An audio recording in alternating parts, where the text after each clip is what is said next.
Breaking news. ఆదాయానికి మించిన ఆస్తుల కేసులో అరెస్ట్ అయిన దేవాదాయ శాఖ అసిస్టెంట్ కమిషనర్ శాంతి కేసులో ఏసీబీ దర్యాప్తు ముమ్మరం చేసింది. ప్రస్తుతం విజయవాడ సబ్ జైలులో రిమాండ్లో ఉన్న ఆమెను తమ కస్టడీకి అప్పగించాలి అని కోరుతూ అధికారులు ఏసీబీ ప్రత్యేక కోర్టులో పిటిషన్ దాఖలు చేశారు. అక్రమాస్తుల మూలాలను, బినామీ ఆస్తుల వివరాలను రాబట్టడానికి శాంతిని కనీసం 5 రోజుల పాటు కస్టడీకి ఇవ్వాలి అని కోరారు.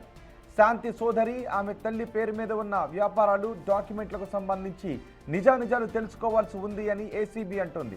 శాంతి పేరిట ఉన్న బ్యాంక్ లాకర్లను ఆమె సమక్షంలోనే తెరిచి సోదాలు చేయాల్సి ఉంది అని అధికారులు పిటిషన్లో స్పష్టం చేశారు.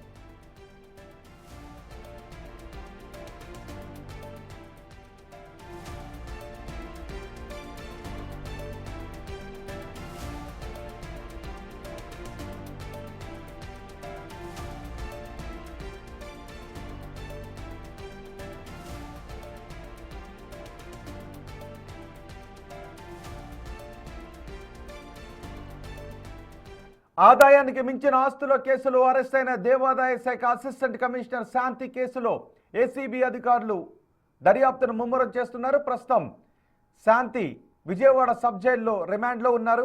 ఆమెను తమ కస్టడీకి ఇవ్వాలి అని ఏసీబీ అధికారులు కోరుతూ ఉన్నారు. ప్రత్యేక కోర్టులో కస్టడీ పిటిషన్ దాఖలు చేశారు. ఇప్పుడు కోర్టు ఆమెను ఏసీబీ కస్టడీకి ఇస్తుందా, కస్టడీలో విచారిస్తే ఎటువంటి వివరాలు బయటకు వచ్చే అవకాశం ఉంటుందనేది ఉత్కంఠ కలిగిస్తుంది. అక్రమాస్తుల మూలాలను, బినామీ ఆస్తుల వివరాలను రాబట్టడానికి శాంతిని కనీసం 5 రోజుల పాటు తమ కస్టడీకి ఇవ్వాలి అని ఏసీబీ అధికారులు అడుగుతున్నారు.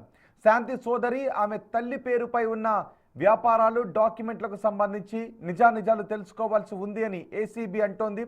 శాంతి పేరిట ఉన్న బ్యాంకు లాకర్లను ఆమె సమక్షంలోనే తెరిచి సోదాలు చేయాల్సి ఉంది అని ఏసీబీ అధికారులు కోర్టులో పిటిషన్ వేశారు.